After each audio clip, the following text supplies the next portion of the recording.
Jawab.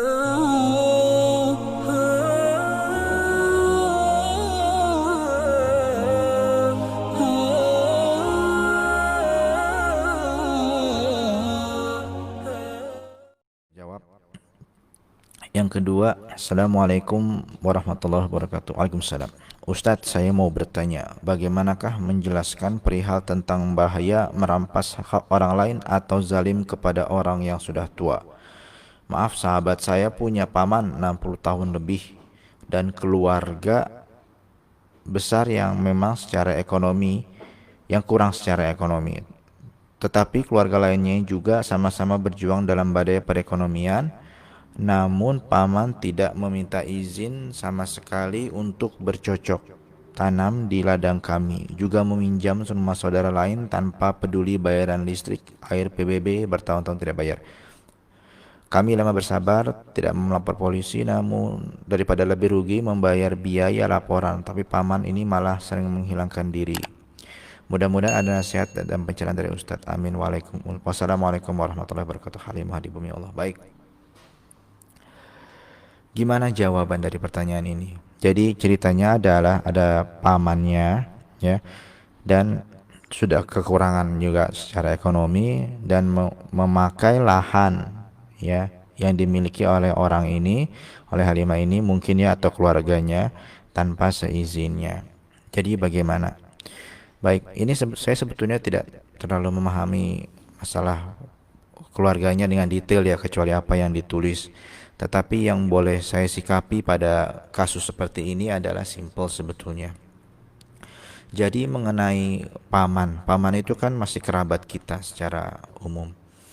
Jadi kalau kerabat itu tentunya berlaku juga hak-hak kekerabatan yang ada pada pada dirinya dan diri kita. Ya, jadi itu tidak bisa kita hilangkan. Jadi pertalian silah tuh ya, silaturahim itu ada lebih kepada hubungan darah. Silaturahim itu tidak bisa kita putuskan walaupun paman itu jahat atau bagaimana, ya. Karena ada hak-hak saudara yang harus kita penuhi juga. Nah, jadi kasusnya seperti ini saja supaya tidak susah. Kalau seandainya lahan itu memang tidak dimanfaatkan, maka baiklah dimanfaatkan oleh paman kita juga tidak apa-apa. Kenapa? Jadikanlah sebagai infak dan sedekah kepadanya. Kenapa? Karena sebahagian dari infak yang mesti kita keluarkan itu adalah yang lebih afdol bagi orang-orang terdekat kita. Dalam surat Al-Baqarah kan disebutkan dalam surat Al-Baqarah ayat 215. Yas'alunaka madza yunfiqun. Mereka bertanya kepada engkau apa yang harus diinfakkan, ya, apa yang mereka infakkan. Qul ma anfaqtum min khair. Katakanlah apa-apa ma anfaqtum, apa-apa yang telah kamu infakkan yang baik-baik, ya. Falil walidain, kepada kedua orang tua, wal aqrabin, kepada kaum kerabat. Nah, paman itu masuk kepada kaum kerabat sehingga ada hak darinya infak yang harus kita berikan walaupun kita juga sudah kekurangan. Tidak usah khawatir, insyaallah Allah Subhanahu wa taala akan mengganti rezekinya, ya. Itu dalam kondisi kalau seandainya tanah tadi tidak dimanfaatkan, ya silahkan dipakai. Karena kan Islam itu kan memberi manfaat, ya. Nah, bagaimana kalau tanahnya mau dimanfaatkan? Ya, boleh kita bicara baik-baik dengan paman tersebut. Ya, caranya bagaimana? Kalau sering menghilangkan diri, usahakan ada pihak ketiga. Ada pihak ketiga yang memediasi, yang mana pihak ketiga itu juga bisa jadi orang yang dihormati oleh si paman ini sehingga menjadi mediator yang adil terhadap perkara ini. Karena sebenarnya ini adalah perkara yang memang agak sensitif karena uang kan. Tetapi saya yakin masih bisa diselesaikan baik-baik, ya. Jadi seperti itu. Hadirkan orang ketiga yang kalau kita masih mau islah, insya Allah bisa. Jadi jangan bilang susah dulu dan jangan terlalu stres juga. Kenapa? Karena ini cuma dunia saja, ya. Jadi kalau memang kita tidak perlu sekali, walaupun dia tidak bilang tidak apa-apa. Kenapa? Karena kalau kita mau membantu seseorang, kita mau mengikhlaskan itu, ya kan, tidak perlu sampai harus orangnya datang pada kita meminta atau menyebutkan apa yang ia hajatkan. Kalau sekiranya kita tak tahu, ya sudah, tidak apa-apa. Kita biarkan saja. Nanti kita harapkan ganjarannya bisa menjadi 700 kali lipat, ya.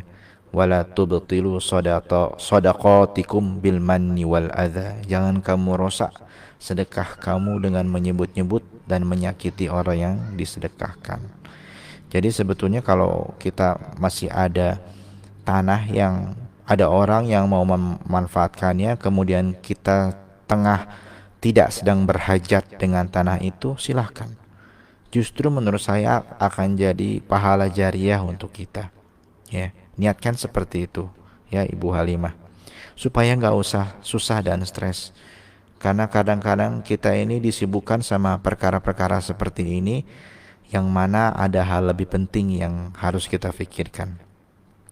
Ya, ada banyak kadang-kadang ada orang, saya juga kenal ada kawan saya dia tinggal di luar negeri, kemudian rumahnya kosong, ditawarkanlah rumah itu kepada beberapa kaum kerabatnya untuk ditinggali, untuk ya dirawat, ya agar dimanfaatkanlah sebaik-baiknya, karena kosong kan, sayang kalau mau dikontrakkan, tapi tidak ada yang mau, ya sedih ya.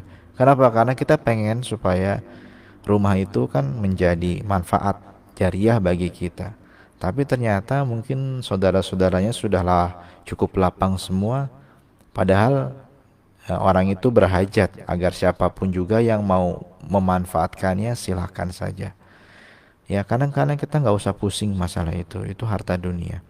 Itu kalau kita nggak sedang memanfaatkannya, ya biarkan saja. Ya jadikan dia pahala untuk kita.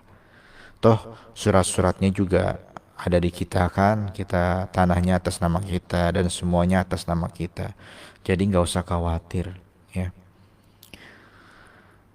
Ya begitu ya. Wallahu a'lam bishawab. Mungkin tidak bisa menjawab secara keseluruhan, tapi paling tidak bisa ya memberikan ketenangan sedikit lah statusnya. Jangan terlalu dibawa kepada pikiran.